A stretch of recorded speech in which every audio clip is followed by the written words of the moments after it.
Welcome back to the channel, guys. It's Oscar here again, and today we're going to be talking about probably the camera that you guys have all been waiting for, and probably the ultimate camera to come out in 2020 and in the past few years alone. So we're going to be going ahead and talking about the new A7S3 that just got announced and released today being the 28th of July. And yeah, let's just get into the specs. So let me go back to my older video. Okay, so I made a video about the actual announcement. I think it was like 2 or 3 weeks ago.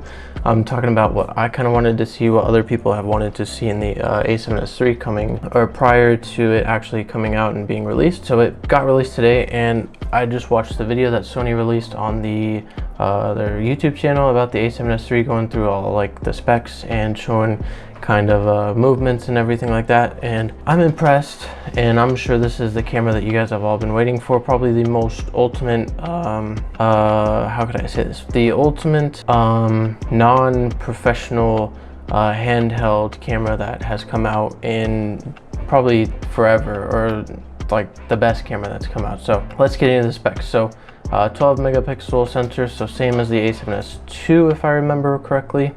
ISO going from 80 to 102,400, which is standard, I'm pretty sure. 4K at 120, which is one thing that a bunch of people wanted. Now the Canon R5 does shoot in 8K, but I'm sure there's people like me or like you that are watching this video that probably don't need the 8K and probably would just rather be fine with 4K 60 or 4K even 120 frames. And being able to shoot in 120 frames at 4K is amazing. In 2020 you don't need like a professional camera to do that, so it's good to see 4K 120 on here. 16-bit raw video, which will be pretty enhancing for all the people who make videos. I believe there was, I think it was 12 stops of dynamic range if I remember. Okay, so there's 15 stops of dynamic range, and 10-bit S-Log3, which will make people who make documentaries or short films or anything like that to do video wise with this camera and are pros at color grading, they will be able to do some insane things. The autofocus is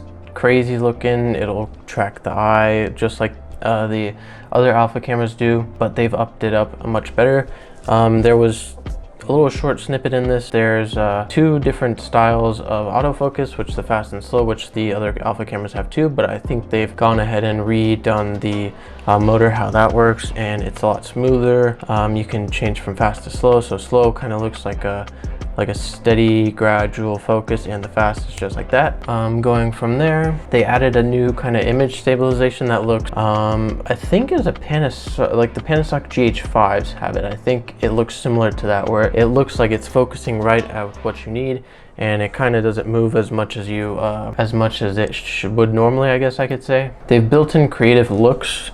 As to I'm not sure if they're going to be, it looks like they're kind of like picture profiles like you would have on the other alpha cameras, but the creative looks are kind of, I guess you could say, inbuilt in camera filters for video and photo, so that's interesting. Then they upped the I saw they upped the range of autofocus points in the sensor and the screen itself. And there was also a little snippet in this where if you're using manual focus, you can touch the screen and it will actually focus on what you need and help you out if you can't manually focus. Now the other thing, let me just grab my old Canon 80D real quick. So the other thing that they added was the flip out screens. Like this one has a flip out screen. They added that to the Sony cameras, whereas usually Sony cameras, let's say this is a Sony camera, you have your screen here, you'd only be able to flip it like this. Now you have the full capability of using the flip out screen, which a bunch of people really liked, like on the Canon cameras, but have been waiting to see on the Sony cameras. So that's insanely good to see. So I'm sure more people are going to be buying this camera, or the A7S3, for vlogging purposes, for I'm sure they'll be way happier trying to take photography or trying to take pictures with the camera as well. And I think the flip out screen is just going to change the game for Sony in crazy ways. Now so I saw that they came out with a new battery as well. I think it said it's 60% longer lasting than the small batteries that the alpha cameras use currently.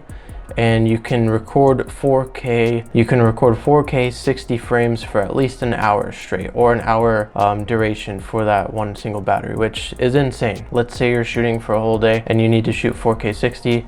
You don't want to have at least 5-6 batteries. If you have 2 or 3, you might be able to make it through the day, and that's like a game changer right there, considering how much batteries cost and having to make sure they're charged and everything like that. So that's a huge game changer. Now with it being 12 megapixels, the A7S2 photos looked great. This sensor with the 12 megapixels, the photos that they showed in this video, the photos look insane, almost similar to like the A7R3 or the A7R2 or the A7 III itself. So basically the A7S III has gone from being like the A7S2 right here and bumped itself up pretty much on top of all the other cameras, which is a game changer. I keep saying game changer, but the A7S III I think is really going to be a game changer, and I think people are going to kind of recognize Sony, not just in the like how could I say this, not in the production world or the TV world or anything like that. They're gonna kind of start making sure that Sony's like a name. Cameras, which they've been making cameras for a long time, but I think over the past few years they've really started showing who they are and what they are capable of. Okay, so another thing they added is something called quad channel audio. Now I'm not too much of a person who knows about audio stuff and all that. As you can see, I just use a simple kind of clip-on mics, and this is like one that has, it's not like a mono, but it's like a biannual, I guess you could say. So obviously you can tell I don't know much about audio, but quad channel audio here, it needs to be used with an XLR K3M adapter. So this is from dpreview.com. This features two XLR inputs and a 3.5mm stereo input through the left and right channel of the 3.5mm. Input can't be adjusted independently. There's an option in the setup menu to select which inputs are output to the two monitoring channels. This includes the option to hear channels 1 and 3 in one ear and 2 and 4 in the other. So basically, if I'm reading this right, so let's say you have two mics over here that you want kind of making a different sound, or you have two mics over here you want channeled into either side. Let's say you're in like a surround side, you're making like a movie or something like that. It could make making audio sequences or stuff like that much easier, and you won't have to do everything in post. And so the A7 III is going to come in at $3,500, and I mean, from that price, I'd be happy to pay that for what this camera's giving you. So I think $3,500 is just the right price, and honestly, yeah, game changer. That's all I gotta say. So I think that's gonna wrap it up.